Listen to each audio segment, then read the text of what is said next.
Hello, everybody, and welcome to another episode of Blood on the Razor Wire TV. Hit that subscribe button, hit the like button, and definitely share the video. We got a good one today. Going to be bringing on the I-4 Bandit. For those of you that don't know who he is, he robbed over 21 banks in a 2-month period, and that was the name that they gave him. So I'm going to let him introduce himself, tell you about, his situation, how he ended up in prison, what he was accused of, and, he did over 20 years in federal prison. We're going to talk about his prison experience, and we're going to get into it. But again, man, don't forget about the book, Blood on the Razor Wire. Let's go. Tell the people who you are, brother, and your situation, how you ended up in prison, what they called you. Just tell them who you are. Greetings and salutations. My name is David Ratcliffe, a.k.a. the I-4 Bandit. Back in 97, I robbed 21 banks single-handedly in a 2-month period of time. To my knowledge, I'm the only person in American history to do that. I was charged with 6 armed bank robberies and 6 924Cs because afterwards it was surplage, on the other banks. I had an oddball bank robbery in Tallahassee. It was unarmed, and I was convicted after trial of beating the 6 924Cs of 6 armed bank robberies and sentenced to 25 years in the Middle District of Florida. And I received 120 months concurrent and 24 months run consecutive in the Northern District of Florida. And that's a rough, there's a lot more to it. Okay. I manipulated the situation. I pled to it and went to the Cowboy, and because I pled to 6 bank robberies and 2 924Cs, and I went to the Cowboy, and the prosecutor was saying, they come in the Cowboy with the magistrate judge accepting the plea agreement, and they go with, well, has the prosecutor promised you anything? Anybody been promised you anything? And I said, well, the only thing I've been promised was that I'm only facing 25 years. Is this true, Miss Prosecutor? The prosecutor is green. She goes, yeah, he's only facing 25 years. Well, I knew that was a lie because back then it was the first 924C was 5, the second one was 20. Okay. So she was lying because just the guns were 25 years. But I wanted to get up out of Morgan Street Jail, which is downtown Tampa. They tore it down now because it was dumb. I want to get to Hernando County Jail and try to escape. I wasn't fixed to do any time. And I got up there, escape attempt went wrong, ended up swallowing the handcuff key. They x-rated in me, spent 7 days in holding tank. They never got the key. Jeff Durham actually got the key after the fact, but that's a whole nother story. That was one of my best friends in the state.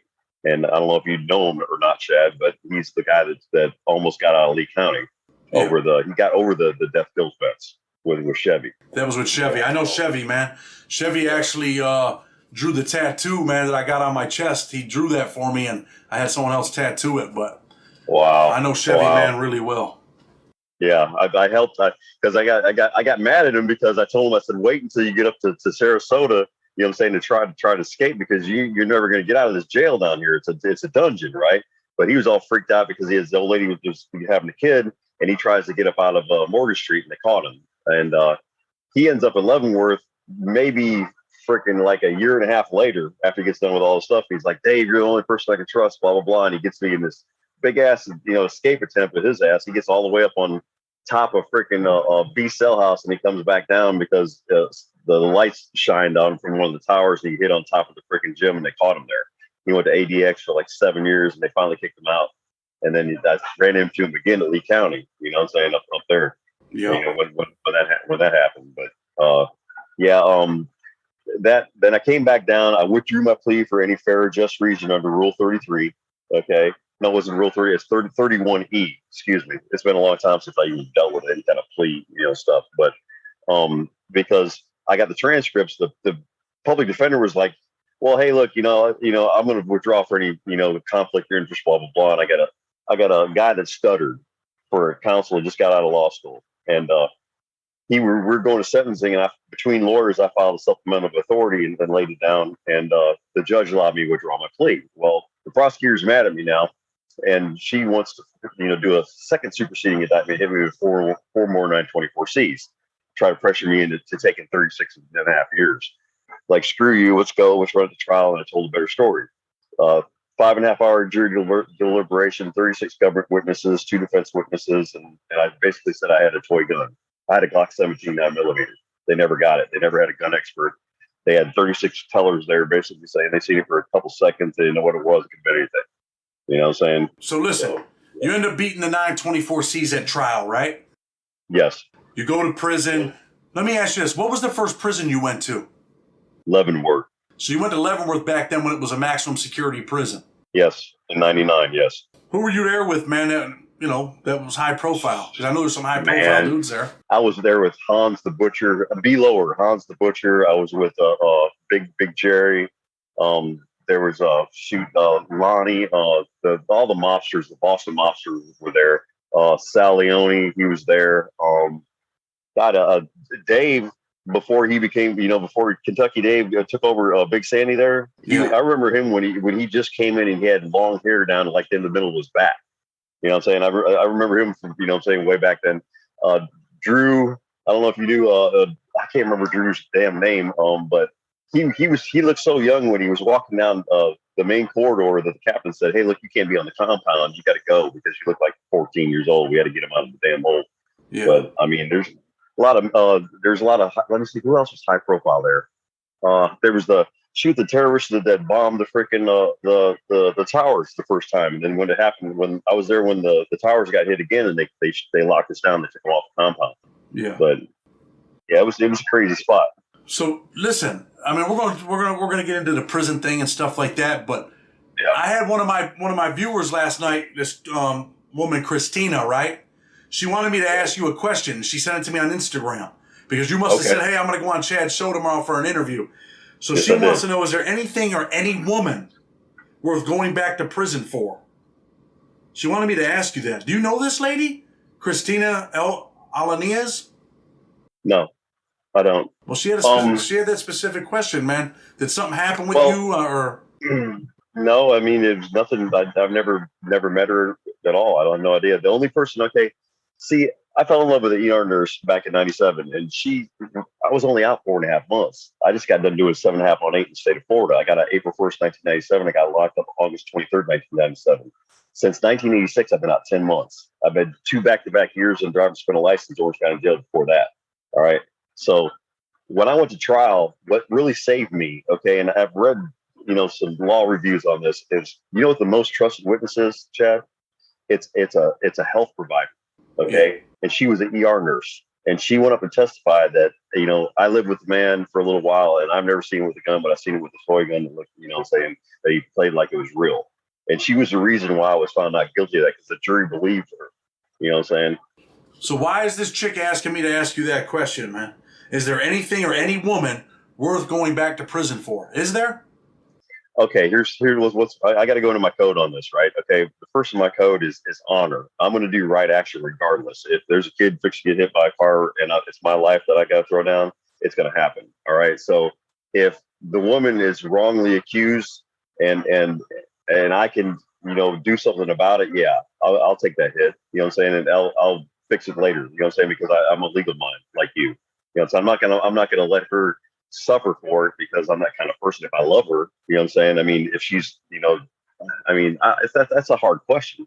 That really is, because I mean, I just spent 23 years and 10 months of my life in prison, and I went to that halfway house June 23rd of last year, and on August the 5th, my ex fiance, the one that testified for me at trial, was her birthday. I sent her a thank you letter telling her I was out now and I appreciate her saving my life and everything like that. And she called the freaking United States attorney on me and had me locked up. Okay, so that's what she's saying here. She said, "No, I never met him. It's okay. Don't ask." From what I understood, he got out, went to a halfway house, and had an issue, almost got caught up. It just blows my mind just thinking how or why would anyone, after so many years, take any chance of going back to prison. So yes. So what happened? See, it sounds like Diane trying to do something around through somebody else. Tell you the truth, because I mean, she's married. She's been married for 18 years. I even wrote her old man a letter. So he's an ex-Marine, and I come from a family of Marines. My dad was in World War II. My mom was born in 1918. My dad was born in 1921. My brother's in Vietnam. You know what I'm saying? So I mean, I come from a military family like that. So I was respectful. I said, "Hey, look, I'm not trying to get back with Diane or nothing like that. I just want to thank her. Blah blah blah." Next thing I know, I'm getting yacked up from the halfway house and taken to Pinellas County Jail and fighting a restraining order. You know what I'm saying? Which I beat because I keep copies of everything. I'm a legal head. Understandable. Now, check this out, man, because this shows, about saving kids from life imprisonment, premature death. Exactly. There's Yes. prison content, what's real, what's not. You spent a lot of your time in a USP. A lot of, some people know what that is. Some people don't. So a USP is a maximum security prison, a lot of violence, a lot of danger, right? You kidding me? Yeah. Look, I was at the slaughterhouse of the South. I was at Pollock from 2005 to 2008. I was a medical orderly. I cleaned up more blood spills and people got their guts cut out, dragged down the stairs. There was in 2000. I think you can Google this. In 2006 or 2007, there was in a 14-month period right there. There was 2 double homicides, a race riot, and a total of 7 murders. Okay, within that 14-month period, and it wasn't about, hey, let's catch a cell and fight. It was, I got a problem, I'm gonna stab you.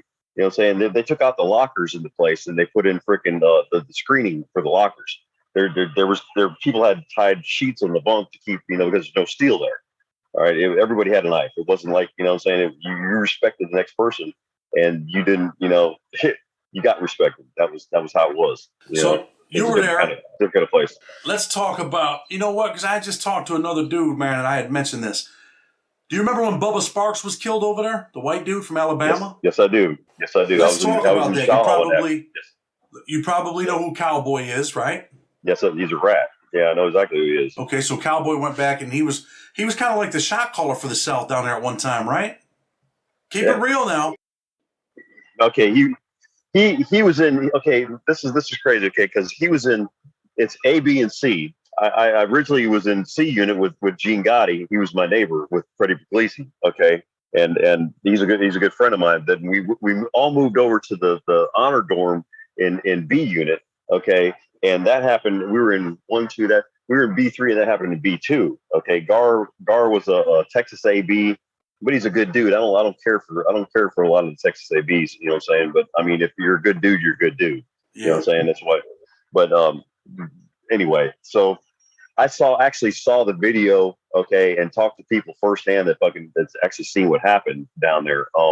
A guy got up out of Marion, a black guy, and he was in a race riot at another prison, okay, and I noticed him there. He sat on the steps there, going, up to 4, from 2, and they cracker this, cracker that, you know what I'm saying, fuck this, fuck that, excuse my language. I don't know if they can say it on this thing, but. There was something seriously wrong with him. Well, when you walked in the door there, you went in the little vestibule and then you came into the unit, and right on the left-hand side and that side, okay, was the showers. And there was 2 curtains right there. Well, he hid out and waited for the first white guy to walk in the freaking door.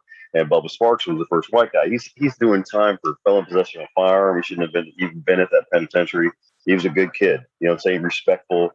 I knew him personally, okay? And he stabbed him one time in his jugular, in his neck, and he went out into the vestibule, and you know what I'm saying, and the cops responded, and they shut the door. They wouldn't go in there. Well, Gar's sitting over there making poker chips, you know what I'm saying, for his poker table, and freaking the guy comes up and stabs him, and stabs him, and Gar hauls ass and gets the knife. Well, Cowboy's there, and he's got his knife, but doesn't do nothing. He gives Gar his knife. Okay, so Gar's got one of them. It's a pick made out of those the threads that hold the piping. Okay, and then Cowboy had a knife cut out of the bunk. All right, and Gar went up and started battling with the guy. Backed up, he slipped on his blood. And Gar stuck that freaking rod in his ear. He wasn't dead, but then Bubba died because they laid him down out there in the vestibule. Because I was a medical orderly, I talked to the PA and the doctor, right? And they said that he was the jugglers. We could have done nothing about it. I said, well, you're not supposed to lay somebody down when he's drowning in his own blood. And there was some beef about that for a second, but they took Gar through the freaking thing, and he had blood all on him. And we seen him go by in the chow hall, and we were all up against the back. There was about 14 tables there, and I was up against the window. And he looked at me and he said, racial. And I'm like, great. Okay. So I tell everybody, hey, look, blah, blah, blah, just be on point, right? Okay. And he goes over to medical, but then we see a guy getting wheeled across the compound, you know what I'm saying, where they're pumping his chest. He's alive, he's brain dead, right? Okay. And they run everybody up out of medical, and they bring him over to the chow hall. and dude went up to go get some coffee to kick off the chow. I mean, we're talking what 400 or 500 people, you know what I'm saying, you know, going crazy in chow. And the captain, who was insane himself, just runs in right in the middle of it, you know what I'm saying, with a whole bunch, you know, we go out the door basically, and kicked off all over the compound, you know, locked us all down for a month, kept us in second cage because you got A, B, and C yard, and you could go out and you could talk through your fence. You know, that's how that happened. But that's personal experience there. Let me ask you know, this. I saw that. Let me ask you this. How many people died that day? Was it 2 or 3?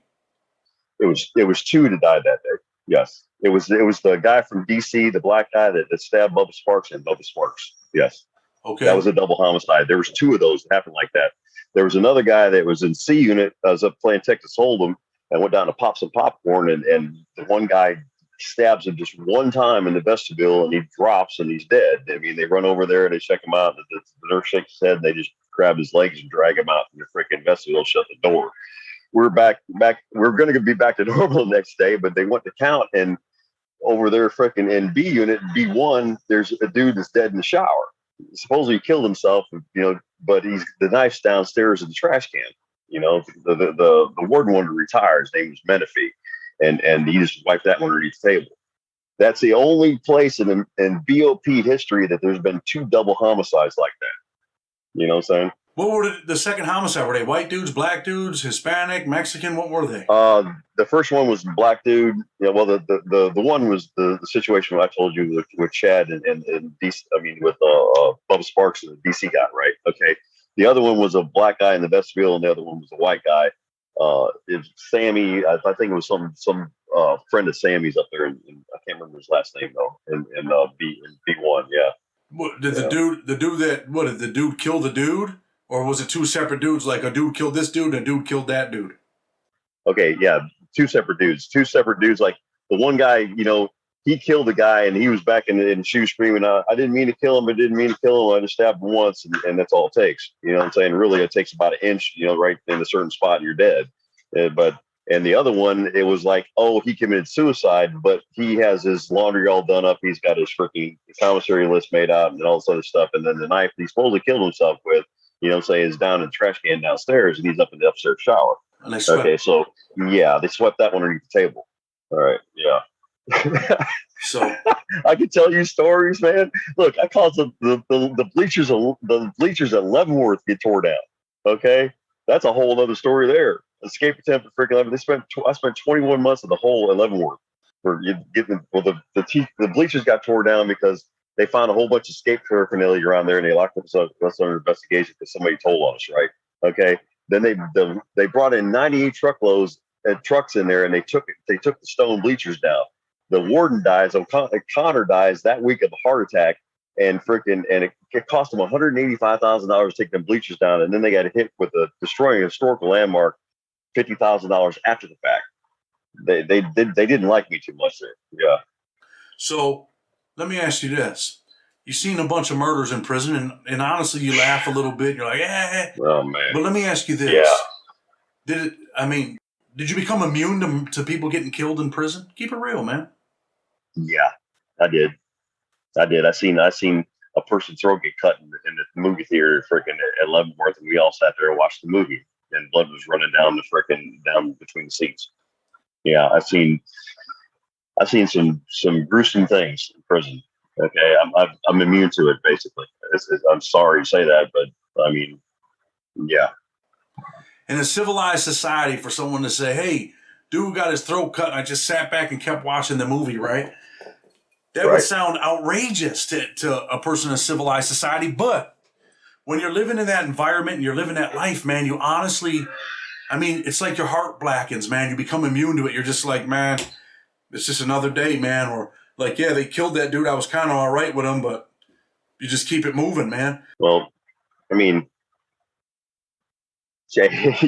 your feelings, you guard your feelings. I mean, you know this, okay? I mean, you did 18 years. I did 23 years and 10 months in feds, okay? I mean, it's a different world, okay? You respect the next man in certain situations, especially in the penitentiaries, or you get killed. Simple as that. You know what I'm saying?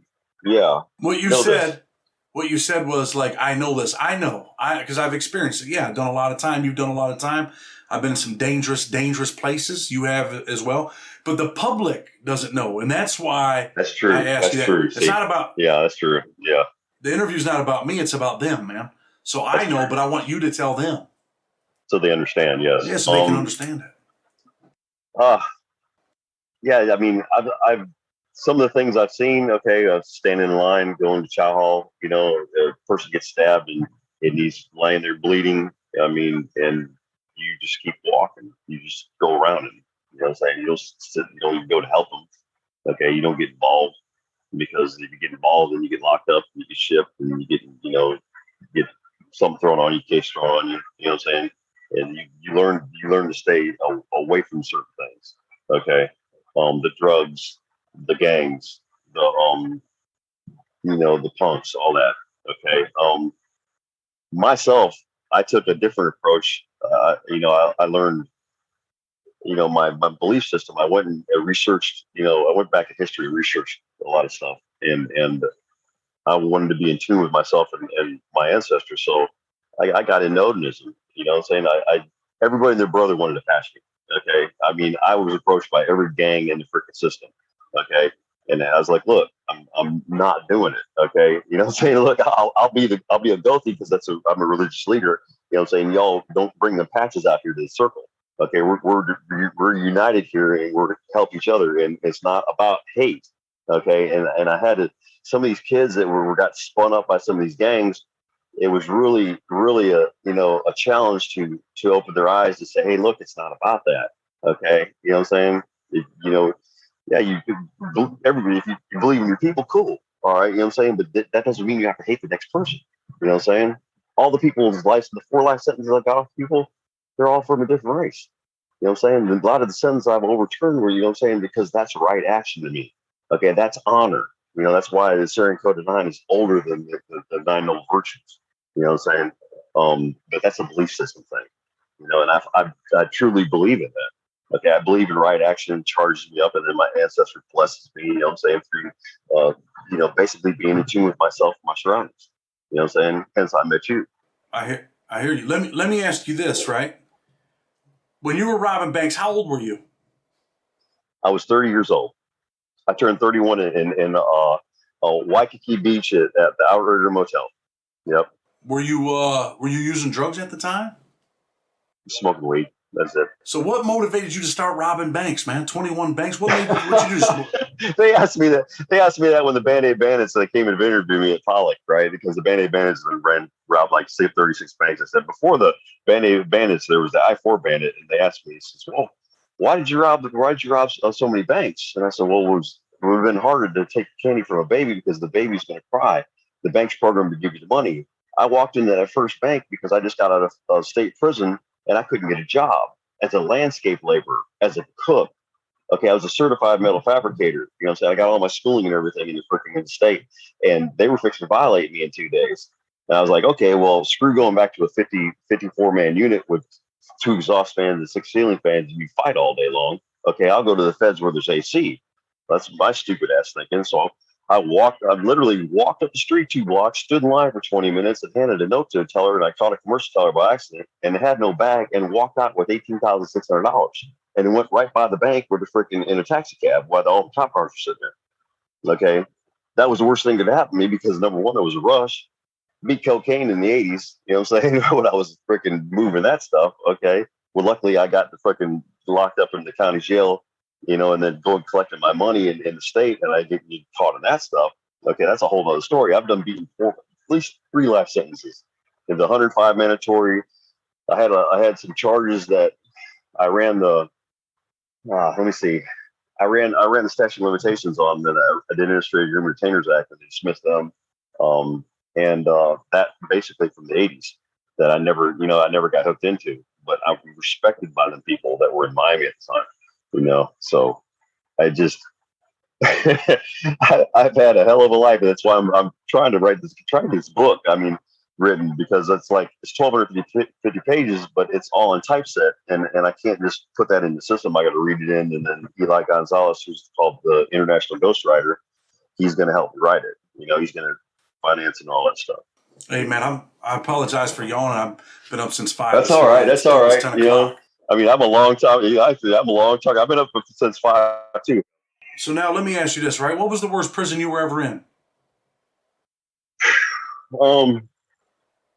I'd say, well, Big Sandy wasn't like that. Well, it was like that when I was there in 2017, 2018.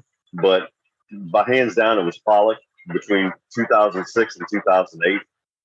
Yeah. Was Big Sandy still jumping when you were there? Oh yeah, it still was kicking. I mean, there's people getting life lighted up out of there. There's people getting stabbed to death. You know, I was in A unit. You know where Kentucky Dave used to have that big cell up there with God dang it, who's the guy that's from he's from Ohio. He always ran with fucking Kentucky Dave living with him there for a while. I don't can't remember his name though right now. Anyway, so yeah, but I mean, you remember Puppet? Yeah. The Mexican Mafia. That was my friend up there. When he ate, I ate with him. Bird, the Sereno. He was a friend of mine. When they ate, freaking, you know, I ate with them. I had the unit up there. That was 23 white idiots, you know what I'm saying, that I had to look out for. And I called them all in the room and told them how I was, and then went around to the freaking unit and said, hey, look, anybody freaking gives anything to any white dude in here, you know what I'm saying, on credit, they've done giving it to them. There ain't no beef about it. Yeah. So don't give nobody nothing.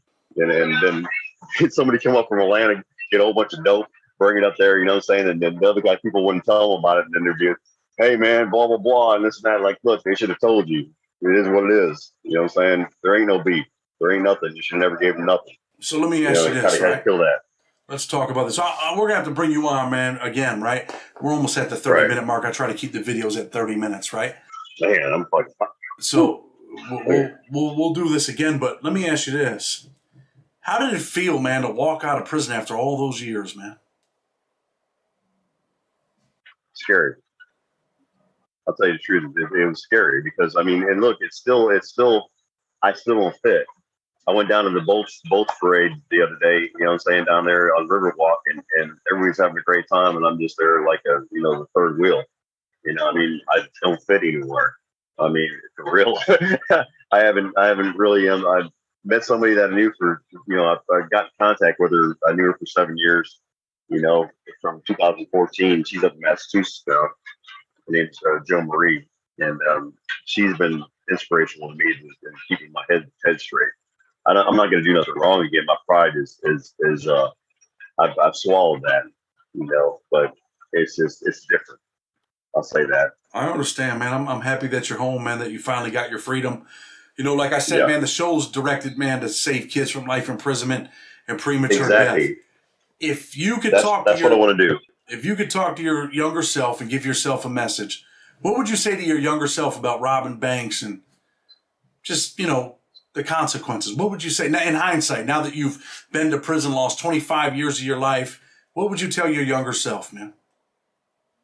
Well, Chad, I lost 34 years of my life, and I've had 10 months free since 1986. But I would say that a younger person's pride does come before a fall, okay? And not to dramatize or blow things up because the next person, you know, you think this is something special, and the next person is going to look up to you about it, or that you can do it and get away with it and then not get caught. Because, I mean, my dumb ass, I mean, if I would just kept going, I wouldn't have been caught. I would have been in freaking South Pacific. But my heart, you know, pulled me back into freaking goddamn, you know, into Florida, you know, with the CR nurse, and then they tracked her to me, you know, in Biloxi, Mississippi. The whole airport was the FBI waiting for me.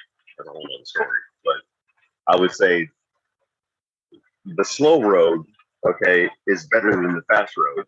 Easy money is not respected. When you work and you earn your money, then it's respected. You know, for the younger generation, and I want to create. You're going in the same direction I want to go, okay? But I want to create hotlines for people that are in the system that are getting messed over, because I literally, Chad, I shut down Goodwill Suncoast halfway house here in Florida. Okay, that's a multi-million-dollar contract, because I mean I stepped in like a man and said, hey, look, I come caught you stealing money. Okay, I'm smart. All right, here it is. Try to fix it. Oh no, screw you. Most arrogant, ignorant person you ever met in your life. They'll say, okay, look, I'm a paralegal legal assistant. Here's the paperwork I'm going to file. Can we meet you halfway and fix this? No, go ahead and file your paperwork. Well, since the computer systems were all hooked up into freaking, the American Correctional Association and everything else, I shouted to them. I shouted to freaking Washington, D.C. They came down and audited their ass. They fired a director. They lost the contract. They shut down August 31st. And for that, I spent 10 months, well, 8 months of the last year in the Pinellas County Jail, 4 months at halfway house. But the next person that comes there, past August 31st, will get least treatment. There were no counselors, there was no, psychologists, there was nothing. And that means something to me. That's right action. I'm going to do right action regardless, Chad. So whatever I can do to help, I'm saying? I'm here to help. I've got this. I'm saying? I'm very smart. This is what we're going to do. Me and you are going to stay in contact. We're probably going to do a part 2 about prison and prison stories, man. I'm going to bring you on for that. But I'm gonna close the show, man. We're at 31 minutes. Yeah. Just want to tell people, man, leave a comment. I'm sure you'll respond to the comments if people want to say stuff. Yes. Blood on the Razor Wire. Hit that subscribe button. Hit the like button. We got to get these subscribers up, man. We got a mission. We're working on it. I try to bring everybody the best content. So today, man, I just want you to know we brought the I-4 Bandit, and he's got a lot more to say, and we will definitely talk about it. So until tomorrow, Blood on the Razor Wire TV, and we're out. Peace out.